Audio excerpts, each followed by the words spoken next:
Again, we're talking about regulators, right? And one of those regulators appears to be someone like Douglas Murray. Douglas Murray, a journalist, political commentator. Maybe the journalist part is a stretch, but political commentator here. I think a lot of us, we came to know about him when he was on Joe Rogan with Dave Smith and his infamous "you've never been" statement. Well, something has been exposed about Douglas Murray, and we're going to get into all of that.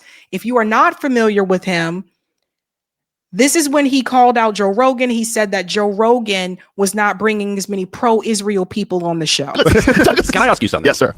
Since the war in Israel began, and since the war in Ukraine began, you've had quite a lot of people who are very against both in different ways. Yes. Do you think you've had enough people on who are supportive of either war? I don't know that word enough, if that's a good word. Let's say enough people who are on the side of Israel instead of wild critics. Well, I've had a few. I mean, I believe Godsad is on the side of Israel. For sure. Jordan is on the side of Israel. Mike Baker, Coleman Hughes. Yeah. Coleman did it for like 20 minutes, so it wasn't why he was here. No, I mean, none of them is why they're here. You know, it's a good question. Do you think you've tilted one way? Me personally? No, just with the guests you've had. The guests, yeah, probably more tilted towards the idea that perhaps the way they've done it is barbaric. But why do you think that is? Just out of interest. I'm just interested in your selection of guests because you're like the world's number one podcast. Yeah, it's not. I don't think about it that way.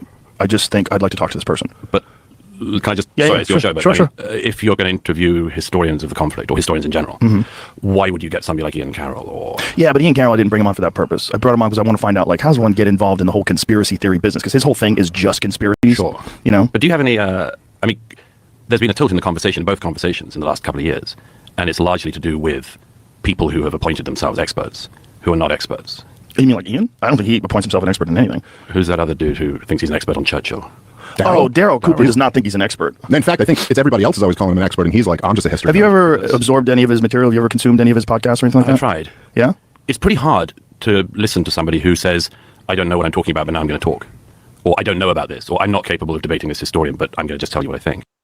This was one of the pushbacks I think a lot of us gave at that point in time, this idea that you can't talk about something unless you are an expert on it. Yeah, but that's not exactly what Daryl was saying. I mean, Daryl's point of view, however you feel about this, what Daryl's saying is he doesn't really like doing debates. He likes to do long format stuff where he can really explain his position. If you throw a lot of shit out there's some point at which I'm just raising questions is not a valid thing. You're not raising questions. You're not asking questions. You're telling people something. Do you think Daryl's doing that? I think there's a whole bunch of guys doing that. I think Dave is doing that, very obviously. Dave's a comedian, but he's now mainly talking about Israel. Yeah. A pompous asshole. One of those people that feel as though you can't talk about something unless unless you're an expert on it. But I think a lot of people remember him for this statement here when he comes after Dave Smith, because apparently Dave Smith hasn't been there. Have you been to the crossing points? No. When were you last there at all? I've never been. You've never been? Well, am I not allowed to talk about it now? Have you ever been to Nazi Germany? Are you allowed to have feelings about them? You can't time travel, but you can. But you can travel. Okay, but so what? So what's the point? I find that lots of people have been there and agree with me, and lots of people have been there and agree with you. Yeah, but so if I don't you're know going to spend a year and a half talking about a place, you should at least do the courtesy of visiting it. All right. I just think this is a non-argument. You don't think? Okay. No, I think it's a non-argument. But if you're an expert, well, you have to go and touch the ground. No, I think you have to see. I think it's a good idea to see stuff, particularly if you spend a career talking about something. Yes, I have a journalistic rule of trying never to talk about a country, even in passing, unless I've at least been there. At least I've been there. You've never been? So Z Squirrel, who shared this video, is calling out Douglas Murray here because that wasn't true what he said, right? Like he has not been to all these places. Listen. This is one of the, I would say, one of the greatest nations on earth.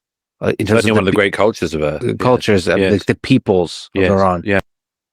In the case of the revolutionary government in Iran, Tehran, when the Green Revolution in 2009 started in Iran, to Tehran and to Iran and in pre-revolutionary Iran, Iranian revolutionary expansionism across the region. In Tehran, Iran, the revolutionary Islamic government in Iran, is Iran, but Tehran is Iran, back off or are destroyed, which is the revolutionary government in Iran. The revolutionary government is the head of the snake. The Iranian revolutionary government, the mullahs in Tehran. The sanctions are biting in Iran. The regime feels that. They're getting blamed for that by the people quite rightly. If sanctions were to keep going on, the Iranian regime could well see itself under the kind of pressure and with the kind of popular protests that we saw in 2009. The Iranian official press is saying that he didn't say that to Iran. The Islamic revolutionary. You guys get the idea. The point is, as much as he's talked about Iran, he has never been there. But he looked at Dave Smith and said, "You've never been?" Well, I wanted you to see that so that you can understand this story that was just exposed about him by Dropsite News. Let me go ahead and pull this up here. So this article is by Ryan Grimm, and for some reason, Substack always signs people out. It's really annoying, to be honest with you. It's so annoying when Substack does this.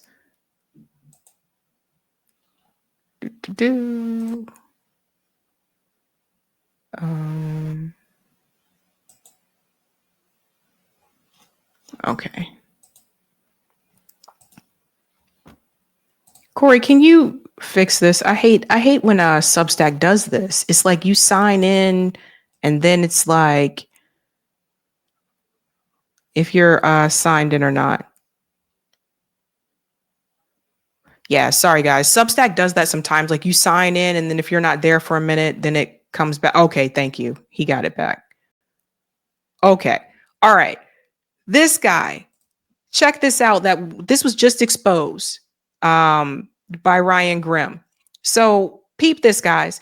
David from Douglas Murray secretly drafted speeches for Israeli ambassador. We're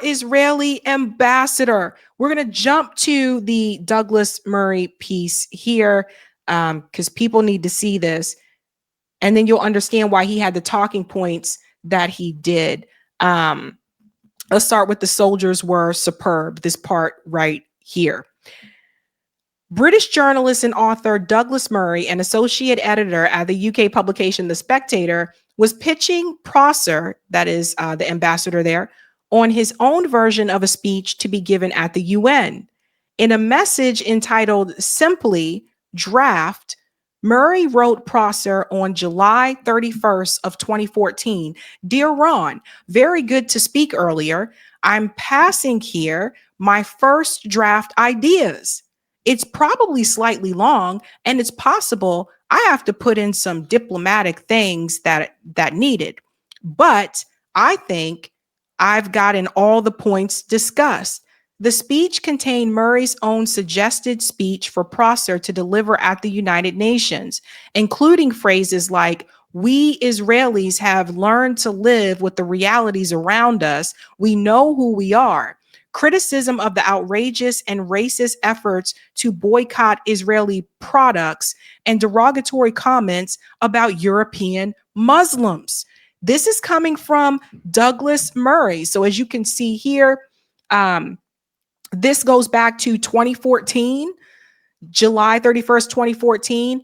And somehow they obtain this exchange here between Douglas Murray and Ron Prosser. But here's the email right here. Murray added that Prosser may want to work on the speech more to develop it to his liking, offering his own services in that regard. "I will give all the time I can to helping to get it right." So Douglas Murray went on to Joe Rogan's show. At the time, this article just came out. So Joe Rogan didn't know about this, but Douglas Murray knew about it. Now he went on to Joe Rogan's show, I guess, to give the pro-Israel perspective.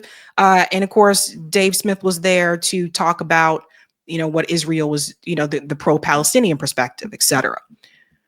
The entire time, nobody knew that this guy was that close to Israeli ambassador. I think that's something that people should have known. Don't you? So see, when I tell you all these people, like these regulators, and Douglas Murray, one of them as well, they're overseers. A lot of these people behind the scenes are in bed with the same regime that they are cheerleading for and is telling you that there's no genocide. So that's how close he is to Israel, to the point where he was willing to draft a speech for Israeli ambassador for the United Nations speech. It goes on to say here, let's go on here. The two maintained a sparse correspondence in the following months, with Murray mostly sending messages, sharing his articles, and lavishing praise on the ambassador, whom he said in August message was doing wonderful work as ever. At the time, Murray was also providing other services in support of Israel and its military efforts. Pause. So again, something that should have been explained. Something that probably Douglas Murray should have said before he even went on to Joe Rogan's show. You know, that's not fair. If people don't know behind the scenes, this is what you were going to do, what you've been doing.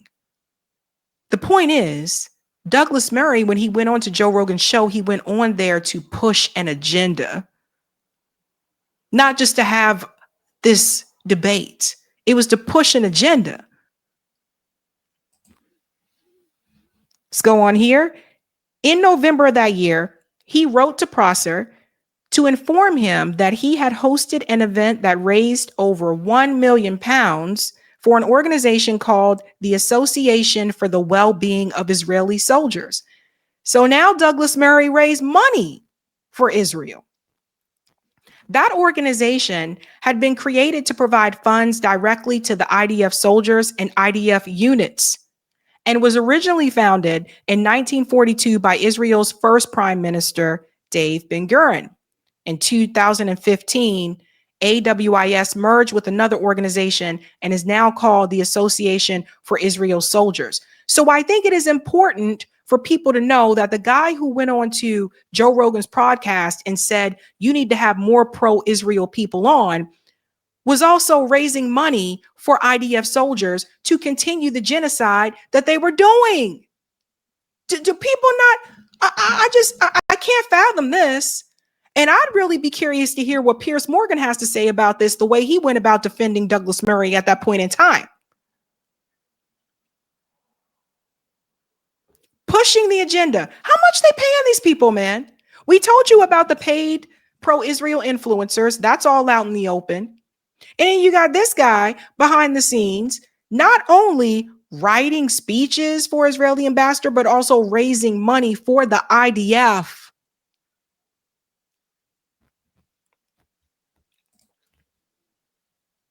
Crazy times we live in. I swear we live in a cartoon. Here is another sample of the message here, Douglas and Ron Prosser.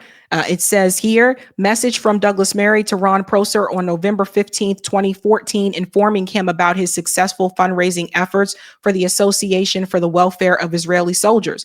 And here's the confirmation, which basically shows you, yeah, successful fundraising efforts. Thank you. So it's not like Douglas Murray can deny this. They have the screenshots here of the conversation. Dear Douglas, I enjoyed our conversation very much. I admire you for standing up against this trend on the public domain against Israel, the only democracy in the Middle East. Everybody got the same talking point. Efi was really happy to receive a phone call from me telling him how good and successful the IDF event was. Keep up the good work. I didn't say this again. This guy, Douglas Murray, raised money for the IDF and nobody knew about it before he went on to this Joe Rogan show. He knew, Ron Prosser knew, the IDF may have known. The point is, it was a conflict of interest. You're pro-Israel. Not only you're pro-Israel, you raise money for Israel. You've never been? In his messages, Murray could scarcely contain his happiness at assisting Prosser with his work and even spending time together. I just wanted to drop a line to say thank you so much for spending time to see me in New York. It was very kind of you and really terrific to see you, he wrote in a message in November 15, 2014. He told the ambassador that he had successfully caught his flight in time after their meeting, mentioning the AWIS event, which he said was one of the most successful events ever. Adding the soldiers were superb. Again, these are the child killers that he's cheering on. Murray added that he hoped to see the ambassador again soon and told him, always call if I can ever do anything to help. 3 days later, Prosser gave Murray a thumbs up on his good work in reply, thanking him for his fundraising and advocacy efforts for the Israeli government while signing off, keep up the good work. And that's him there on Joe Rogan. Murray has made much of his devotion to the craft of journalism in a debate against comedian Dave Smith, hosted by podcaster Joe Rogan and watched by many millions in April of this year. He made the case to Smith that Smith was unqualified to discuss the humanitarian aid situation in Gaza because he had never been. Journalists are also supposed to avoid even the appearance of a conflict of interest. When Murray visited a crossing accompanied by the IDF, he wore a flak jacket labeled press. Journalistic rules would suggest Murray ought to have disclosed this to his audience, that he had fundraised and written speeches for the very entity he is now covering as a journalist. Yes. And that's the big problem. Disclosure. And that would have been helpful for Joe Rogan to know. I think that would have been really helpful. So you see, when we talk about these regulators, these people that are in these positions to oversee certain things, and this is why I've said this before, I'm pretty open to bringing, different people on this show. I brought people on I agree with. I brought people on I don't agree with. I've had on liberals. We've had on conservatives. We had socialists, Marxists, etc. Where I draw the line is I will not bring Zionists on this show because they want to come on to preach a narrative and to spread their propaganda. And they have plenty of access to corporate media because they're allowed to go on CNN. They're allowed to go on MSNBC. They're allowed to go on C-SPAN. They're allowed to go on Fox News. A lot of the people who come on this show are not. So when it comes to guests, I draw the line. They know Zionists coming on the show. We ain't bringing no racists on this show. We are not bringing people on here that their goal is to spread propaganda. We're not doing that.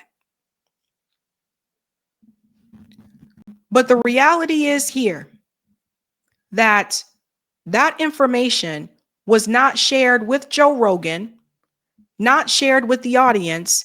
And that, in my opinion, is journalistic malpractice. You should have told people about that. He knows about that, but he kept it hidden. Because if people would have known that prior to that discussion on Joe Rogan's podcast, maybe people would have felt differently because you were basically working with them. You're basically like an agent, and he kept that a secret. And it made me think about something. Who else behind the scenes has been raising money for the IDF, drafting speeches for Israeli ambassadors? Who else behind the scenes has been doing this and not telling people about it?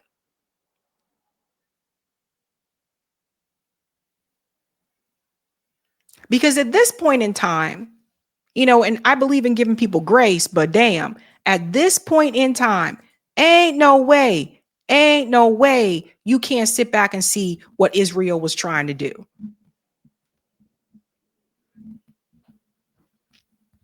So that in itself, oh boy, everything is coming out. Everything is coming out, folks. But the regulators, those are the people you really got to be wary of because they try to oversee a certain situation. That's why when he looked at Dave Smith, he said it that way. You've never been.